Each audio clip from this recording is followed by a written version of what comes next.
Hello and welcome to the channel. Make sure to like, subscribe, really appreciate it. Going straight in. So I know I'm a little late on this video, but we're gonna go ahead and watch it, and then I'll have my reaction and some comments as well. All right, as always, the link's gonna be in the description if you want to go watch the video. I'm pretty sure everybody has seen this video already, but I just wanted to react to it and give you guys my commentary as well. So let's go. She is being called hell on wheels. The petite teenager shows complete shock as the judge reads the verdict. This was not reckless driving. This was murder. It's one of the most unusual murder cases in memory. The teen, accused of slamming her car at 100 miles per hour into a brick wall, killing her 20-year-old boyfriend, Dominic Russo. Okay. The most important thing that that I always tell people is make sure you watch, who your kids' friends are, the people that they bring around them. For me, kind of like cautious who I let my son go in the car with, because I'm very cautious about that, because I don't want him to be in the car with a teenager that doesn't have enough experience behind the wheel. So I'm cautious on, make sure that he lets me know where you guys going, when you're gonna be back. You just gotta be cautious in being in your kid's life and see what kind of people they have around them. It's very, very important. Now, we've seen these kind of accidents before multiple times where, the driver always survives. It's just how it is. It's weird how that works. It seems like they build the driver's side way better than the structure of the whole vehicle. Like, majority of the time, any of these accidents usually happen, the driver is the only one that walks away from it. As you can see, she's literally unscathed. She can walk on her own. She's there. The only thing is maybe she has a broken arm or something like that, but she's completely, wow. But anyway, let's keep going. And his friend, 19-year-old Davian Flanagan, who was sitting in the back seat. In this surveillance video, you can hear Mackenzie's car whizzing by like a speeding rocket. Then you hear the crash right into the brick wall. Evidence at the trial indicated Mackenzie wore her fuzzy Prada slippers and that the accelerator pedal was being pushed down at 100% capacity. Why the fuck are you crying? What the fuck are you crying for? You deliberately did this shit. You wanted to take him out and take yourself out. The only person that shouldn't be in that fucking car is the passenger. I mean, the one in the back. He had nothing to do with this whole situation. And the boyfriend too, he's got nothing to do with this. If you're so upset about the relationship or whatever is going on, just leave. Simple. Leave. Now you have literally thrown your life away for nothing. Nothing. I hope she gets a death penalty or something like that, because she wants to go. She want to be taken out so bad. I hope she gets that. They should give her the death penalty. Get her the fuck out of here. Somehow, Mackenzie survived. Prosecutors said Mackenzie was on a mission of death and had methodically planned a murder-suicide. She even conducted a practice run several days earlier. Her cell phone had been at the crash site just several days before this crash. And this is down in Industrial Park. It is not a cut through to where she lived. And so it was sort of an out-of-the-way place for her to be. At her trial in Cleveland, Ohio, the judge... Oh yeah, she's definitely gonna be somebody's bitch. Most definitely. The boyfriend didn't deserve it. The other guy didn't deserve it. Why? Judge let her have it. Mackenzie decided death was the ultimate goal that day, and she alone made that decision for Dominic and Davian. Behind Mackenzie, her mother looks equally stunned by the verdict. Before her conviction, Mackenzie posted this bizarre video on TikTok. No fucking remorse. No fucking remorse. Posting these kind of You're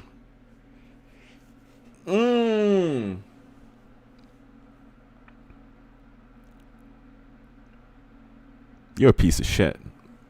I hope they give it a death penalty. Honestly, this bitch. All this, you were posting this shit on TikTok. Bizarre video on TikTok. Fiction, Mackenzie posted. Wow. I'm just one of those girls that can do a lot of drugs and not die. Before her conviction, Mackenzie posted this bizarre video on TikTok. See, look at that. No fucking remorse. She's not concerned that she killed 2 fucking people that had nothing to do with the situation. Well, the one person in the back had nothing to do with the situation. I don't know if the boyfriend was breaking up with her and she got emotional and decided to kill them both. I don't know. Talk. I'm not even cool. I'm just one of those girls that can do a lot of drugs and not die. And on a memorial page to Dominic Russo, Mackenzie writes, God, you are the last person to deserve this. You had such a perfect life ahead of you. I miss you. I need to do a little bit more digging because this is just like a 2-minute video.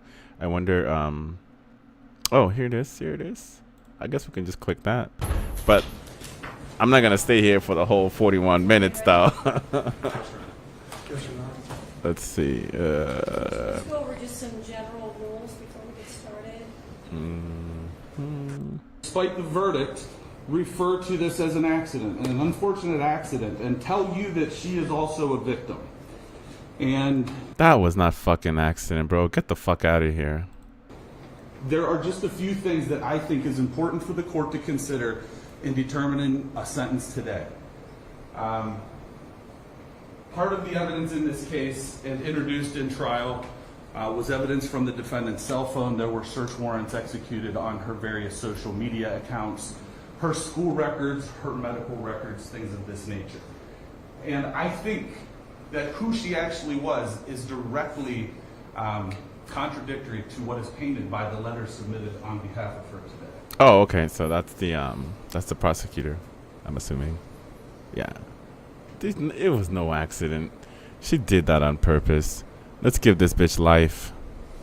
Throw away the keys. Your Honor, may it please the court. Oh, hold on. Look on that with different eyes if you Is can. that the mom? Please. Those things are not relevant. Not at all.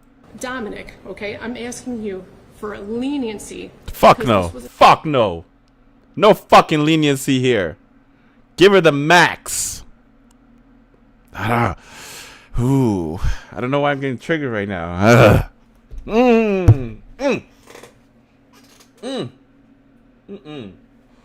If it was my kids, dude, I'll tell the judge, throw the book at him. I don't give a fuck. I raised you to be better, to do better. And if you decide to do some dumb shit and get somebody, I'll tell the judge to straight up to throw the book at you. I don't give a fuck. I raised you right, and I expect you to do all the right things in life. If you don't, you pay the consequences. That's the way the life works. It's a tragic accident that she does not remember. And Davion, he's a new friend. I'm so sorry. Does that mean his life is worthless? No. Yeah, exactly. He's a new friend. His life is worthless. No, not at all. That's a real good question. They all loved each other. They all spent every day together. You know what I mean? Then why the fuck they should do that? I hope one day you can see I would never let this happen. I ain't trying to hear no fucking statement from you, bitch.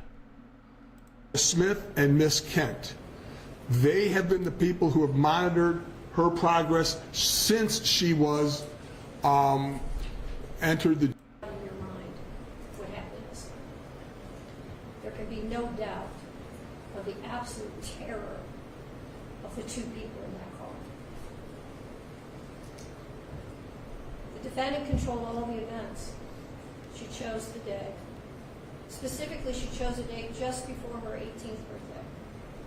She chose to drive the car. The time to drive. Oh, come on. Don't fuzzy on me now. She chose an obscure, previously scouted route through an industrial parkway. She chose the target to hit and the victims, whether co-signed and attested to. It is also important to remember the truth of it is none of us can control the intentions of another. There's a very good likelihood, Mackenzie, that you will spend the rest of your life in prison. Yes. That won't be up to me. that will be up to the parole board, and that will be up to you to a great extent. I understand that the pain in this room wants me to impose the harshest sentence, Yes. but I don't believe that would be the appropriate sentence. Get the fuck out of I here. do believe that Mackenzie will not be out in 15 years. So she's sentenced on count 2, the murder of Davion Flanagan, 15 years to life. She's sentenced on count 1, the murder of Dominic Russo, 15 years to life, to be served concurrent to each other with credit for time served. I'll waive fines, fees, and costs, and your appellate counsel will be assigned. Are there any questions for Ms. State? No, Your Honor, thank you. Any questions? No, Your Honor. 30 years.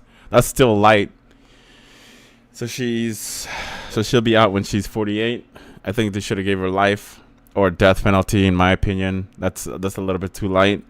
Yeah, I would have, if I was the judge, I would have thrown the book at her and give her life in prison. If not the death penalty, if that was available. I don't give a fuck. This is a real piece of shit person. You don't need these kind of people around. Just like the other 2 that ran over that police officer. Those fucking demons. They need to get the fuck out of here too. But anyway, let me know in the comments below. Let me know your thoughts. As always, I'll see you in the next one. I'm kind of disappointed in this judge. She definitely dropped the ball. She should have thrown the book at her. 15 years is nothing. 15 years is nothing for 2 people. Nah, she should have gave her 15 years running consecutively, like one after the other, not concurrent. Consecutive. You know, like one after the other. So you do 15 years for one, and then you do another 15 years for the other, to give you 30 years to life. But instead, she's getting 15 years and they're running concurrent, which is kind of disappointing in my opinion. It's a little bit light for killing 2 people. But yeah, that's it. I just wanted to add this at the very end. After I finished filming, I just realized that. After reading some of the comments. So, as always, I'll leave a link in the description as well. Thank you.